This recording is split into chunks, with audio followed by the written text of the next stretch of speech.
2025's summer season of anime has been absolutely jam-packed with heavy-hitter shows, a bulk of them even being brand new adaptations.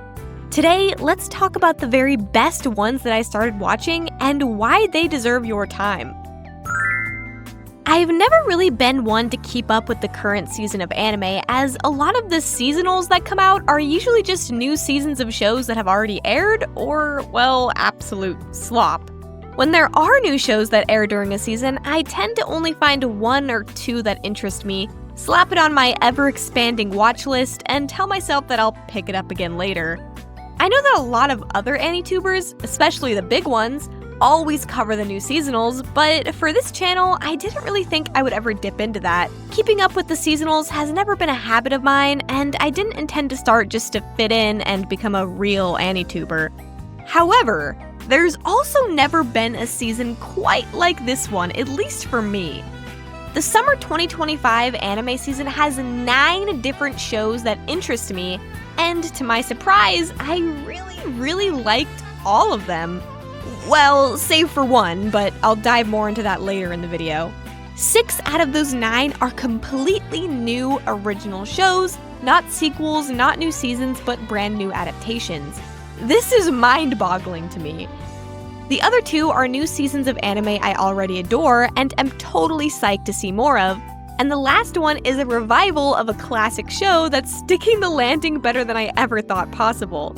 So, if you're here for some juicy recommendations, don't worry because I've got you covered. Sit down, relax, and let me break down some of the best new anime that have come out recently. Let's just start this off by talking about new Panty and Stocking with Garterbelt, the long-awaited sequel to the original popular anime. This series was produced by Gainax back when that company was still a thing, before it basically completely shit the bed and had all of its employees leave to become Trigger. For that reason, despite the actual creators of the show wanting to make a season 2 for many years, it was stuck in a limbo of copyright hell, still being owned by the basically defunct Gainax company. However, in July of 2023, Trigger announced that they now owned the rights to Panty and Stocking, even premiering an announcement video for the brand new season. Many fans were shocked by the sudden announcement, since whispers of season 2 had been floating around since the last episode of the original anime aired all the way back in 2010, and it had been over 10 years with no real evidence that a second season was actually in production. Funnily enough, I had actually only watched the original Panty and Stocking a year prior to the new season announcement in 2022. I really enjoyed the show. It was a very fun, raunchy action comedy that was obviously heavily influenced by Western cartoons, and did a ton of super crazy and creative shit, hugely thanks to Hiroyuki Imaishi as the director. Panty and Stocking's character designs are iconic, complemented further by the thick line art and fantastic color palette. Plus, Garterbelt got a much-needed redesign. But before we dive into discussing the new season, I have a special guest to talk more about the uniqueness of the animation. The one and only cartoon and video game reviewer extraordinaire, Pan Pizza of Rebel Taxi.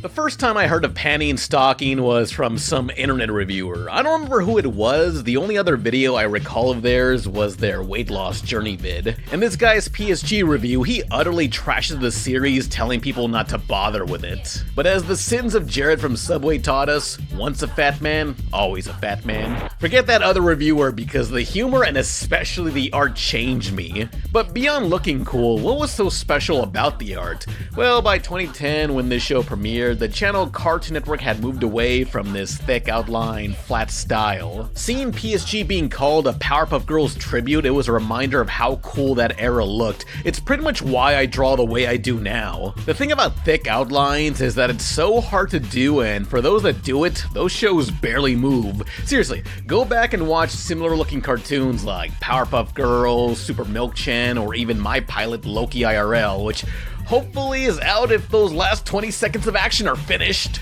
If you notice, everyone's often just standing in place. Artists are taught that constantly moving means good animation, but those shows didn't have the budget or time for that. They rely on strong poses, cool designs, dynamic camera angles, and lighting. As a kid, I never noticed they didn't move much, but as a kid, I did notice how rigid and wooden something like Flash animation could feel, always moving. Sometimes it's better to stand still. Hell, just look at most dialogue scenes in anime, it's just mouth flaps and a camera pan. In terms of East versus West, Japan relies more on limited movements versus America constantly having to move the characters. Even the new Panty and Stocking intro, the thing that should have the best animation up front, is nothing but a slideshow.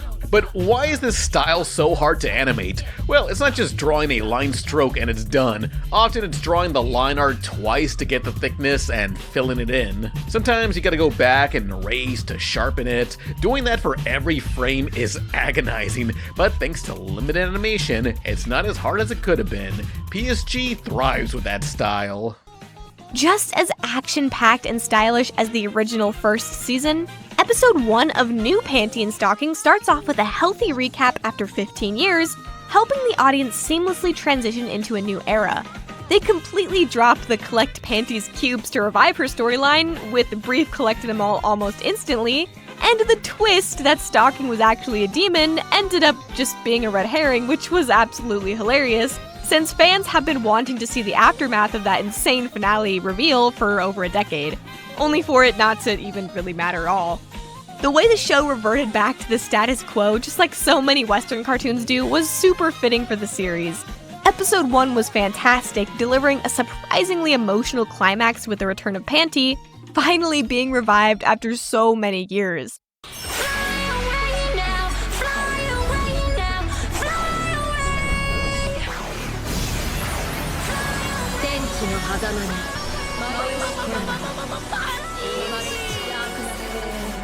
The Fly Away Now remix really sealed it in that this new version of the show isn't messing around.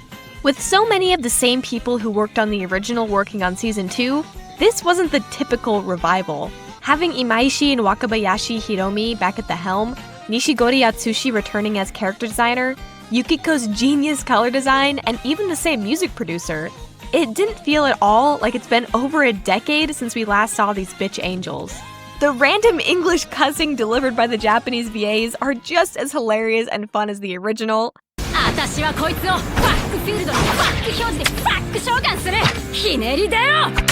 I haven't watched the dub yet, but I've been hearing good things from it as well. Quit messing around already, you petty-ass angel bitches! It's time to go motherfucking home! But Garter! Listen, Garter, Panty keeps pulling my hair. It's not me, it's her! What's wrong with pulling your hair? I thought you liked it, you dirty little... The opening for the show is catchy and reminded me so much of the Teen Titans Go theme, which, love it or hate it, has become a very recognizable jingle.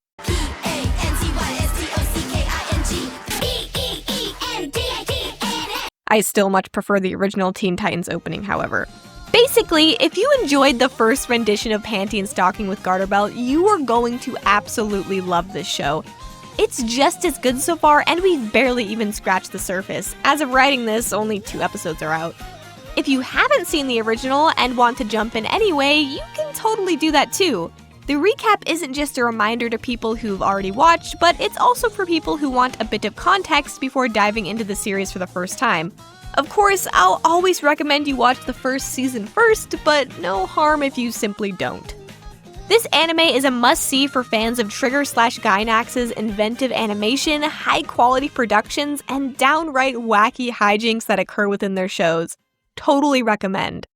Let's switch gears a bit and talk about a brand new adaptation. Unlike New Panty and Stocking, the series I'm about to talk about is getting animated for the very first time. Despite starting serialization as early as 2021, the manga The Summer Hikaru Died quickly became a cult classic within the community. Because of the manga's very high-quality artwork and story, both by Mokumokuren, some people were skeptical about an anime doing it justice. Luckily, the anime adaptation that we got is nothing short of phenomenal so far, so let's talk about it. Light spoilers ahead, but nothing that isn't revealed in episode 1 or even a synopsis on the wiki.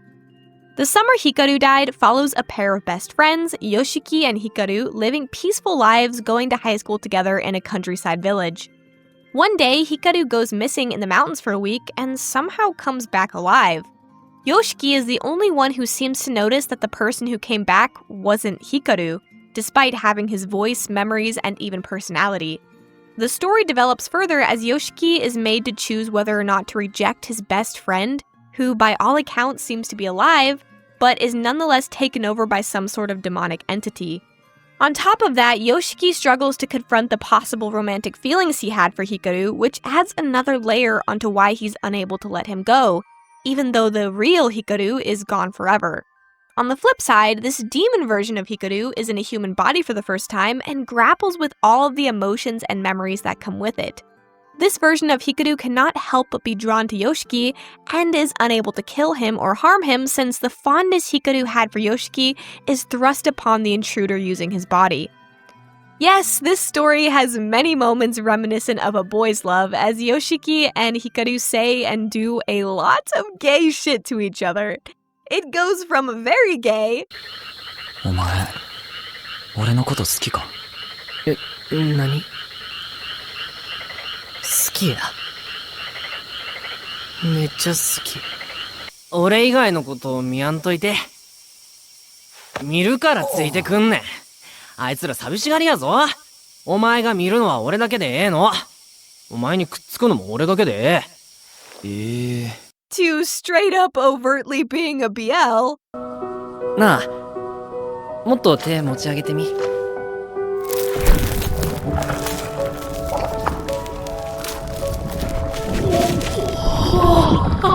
そこ気持ちいい。これ気持ちいい。It's not uncommon for queerness to be utilized in a horror setting or even a tragedy where soulmates are destined to be pulled apart not only because of circumstance, but because their love is forbidden or taboo.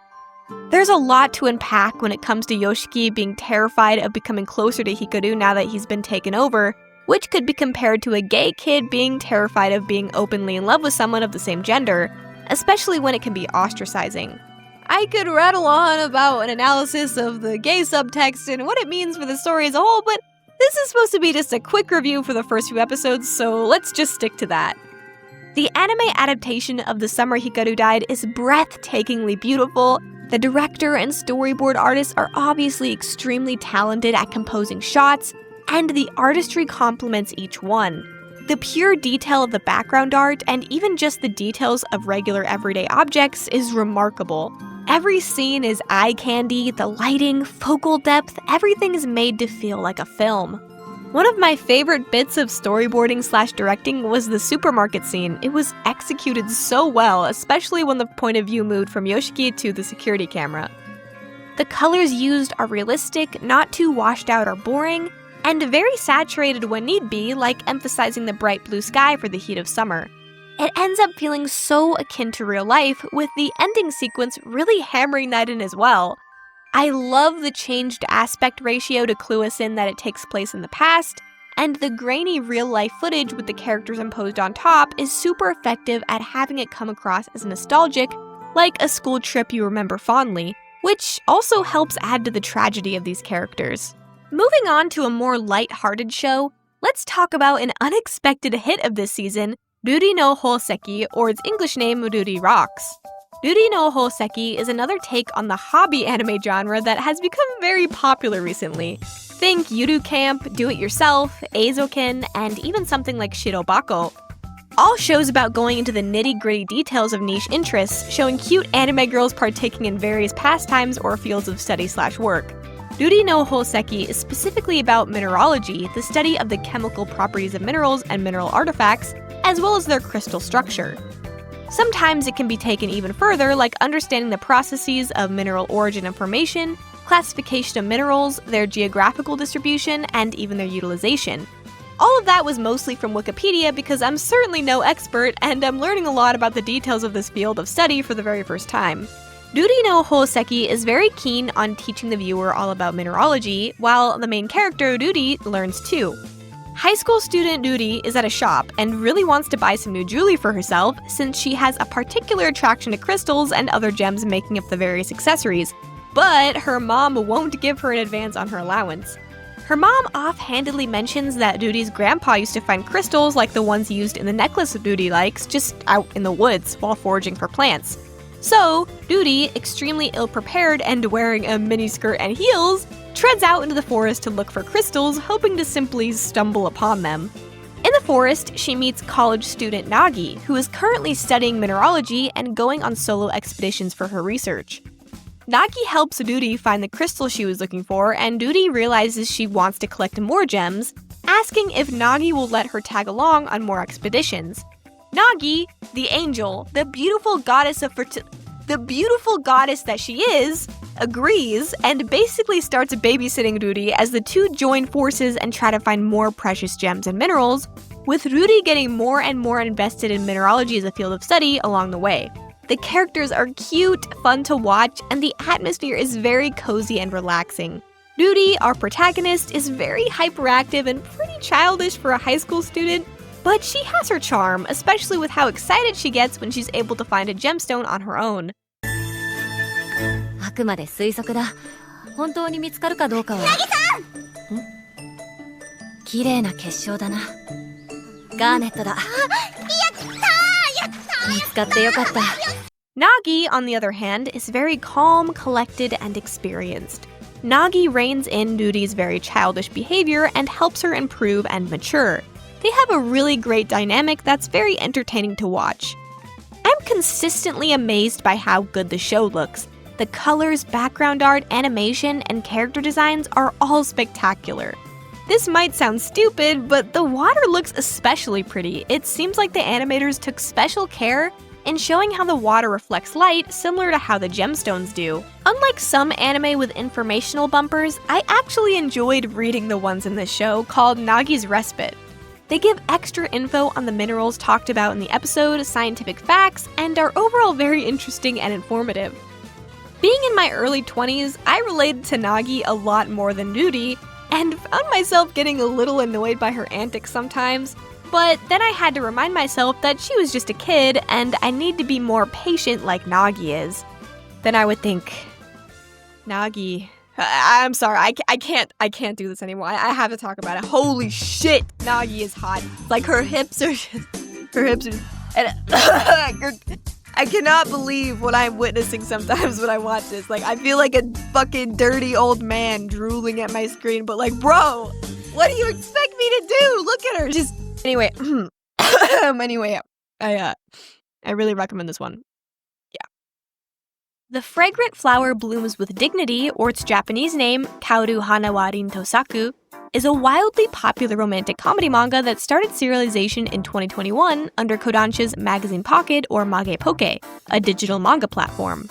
The manga is sitting comfortably at an 8.84 on my anime list and is ranked number 31 at the time of recording.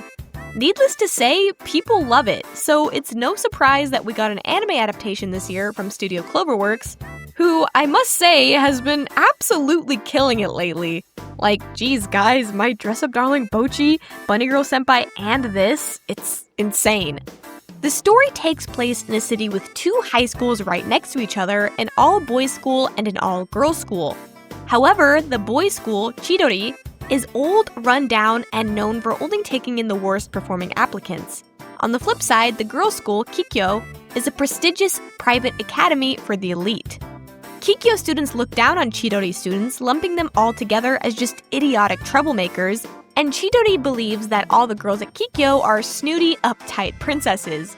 Sadly, both of these beliefs are self-fulfilling prophecies since the students treat each other terribly every time they run into each other. Our protagonist, Rintaro, is a student at Chidori. He's tall and intimidating, with people often assuming he's glaring at them. He can break up fights just by showing up and making his presence known. His whole life, he's been treated like a bully purely for his stature and looks, even though in reality, he's a very kind and soft-spoken person.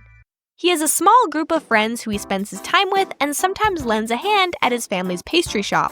One day, a girl appears in the pastry shop while he's working, and after a few misunderstandings, they eventually become friends. He saves her from some thugs, and their relationship seems to kick off. That is, until he looks out the window of his school the next day and sees her looking back at him from inside Kikyo. He immediately assumes the girl, whose name is Karuko, will despise him now that she knows he goes to Chidori. But truthfully, Karuko is actually happy that their schools are next to each other because it means they'll be able to see each other more. It almost starts following a sort of Romeo and Juliet-esque narrative with the rival schools and all. Rintaro is scared of telling his buddies that he became friends with Karuko since they always talk smack about Kikyo and the students there, saying things like Chidori and Kikyo are like oil and water. お嬢様校の桔梗とバカ校の千鳥。まあ、どう考えても合わないよね。聞いたことある。火に油？水と油ね。It's an adorable rom-com about not judging people by their appearances, self-acceptance, and never letting people tell you who you are. Or at least that's what I gleaned from the first few episodes. I really enjoyed the characters and their dynamics, although I will admit that I was immediately reminded of Toradora when I first started watching. Rintaro has a lot in common with Ryuji from Toradora, both of them being very tall and intimidating with the sweetest personalities underneath. However, Karuko and Taiga have basically nothing in common other than their short stature, since Karuko is exceedingly polite and kind to everyone, even using Keigo with Rintaro despite them being the same age. 土曜はどうかなって思って。どうかしました？いや、最近敬語外れちゃうから、すみません、気をつけますね。なんで？なんで俺には敬語なんですか？ And, well, Taiga was a bona fide tsundere who beat the shit out of Ryuji from time to time. Karuko's polite manner of speech is so cute and made me immediately love her. I also enjoyed that the first episode implies she's been crushing on Rin for a long time without him noticing, and she's just been too shy to reach out to him. Karuko is super adorable and likable, so I'm very excited to learn more about her as the series progresses. Anyway, the show is currently streaming on Netflix, so as long as you have a Netflix account, you can just... Hold the phone, folks. I'm getting an important news flash from Zuzu the mouse. Go ahead, Zuzu. I'm making a complete what of myself? The most embarrassing thing you've ever seen? It's not coming out on Netflix in any country except Japan until September? So, scratch that. Apparently Netflix wants to pull another JoJo Part 6, which worked out just exquisitely last time, and make us wait longer to see a show because they want the bingeability factor of releasing it all at once. Well, that's my theory at least, because what other reason would there be for handling it like this? When will they learn that tuning in each week is great for building hype, giving people stuff to talk about for a whole week at a time on social media, and giving free promotion to the show? Why is this still happening? I genuinely don't know a single person who gets so upset that they have to wait a week for another episode to come out that they drop a show. It's ridiculous. Netflix, just be normal. Just release the episodes as they come out. That's genuinely what everyone wants. Now, a lot of people who would have viewed the show on your platform are forced to pirate or otherwise illegally watch the show just so they can keep up with everyone. And it's all your fault. Genuinely, just please get your shit together. Moving on, let's talk about another semi-obscure title that's airing this season. Cultural Exchange with a Game Center Girl, or its Japanese title, Geisen Shoujo to Ibunka Kyoryu. For my sake, I'm just going to refer to it as Game Center Girl. This manga was originally serialized in an online magazine called Draw Draw Sharp, alongside other popular manga such as Uzaki-chan Wants to Hang Out and Inexpressive Kashiwara and Expressive Ota, the latter of which is also receiving an anime adaptation this year. The story follows Renji, an 18-year-old college student who works at an arcade part-time. One day, a foreign girl shows up at the game center and spends all day trying to win a koala plush in a claw machine, wasting all of her money. While Renji is clocking out, he notices that she's still trying to win and decides to spend 100 yen to win it for her first try. Because she can't speak Japanese, Renji tries to explain why he wants to give her the plush and frantically looks around before seeing a poster in English that says Valentine's Day. He awkwardly spouts off that it's a Valentine's gift for her, and she's flustered but accepts the gift anyway, saying she'll cherish it.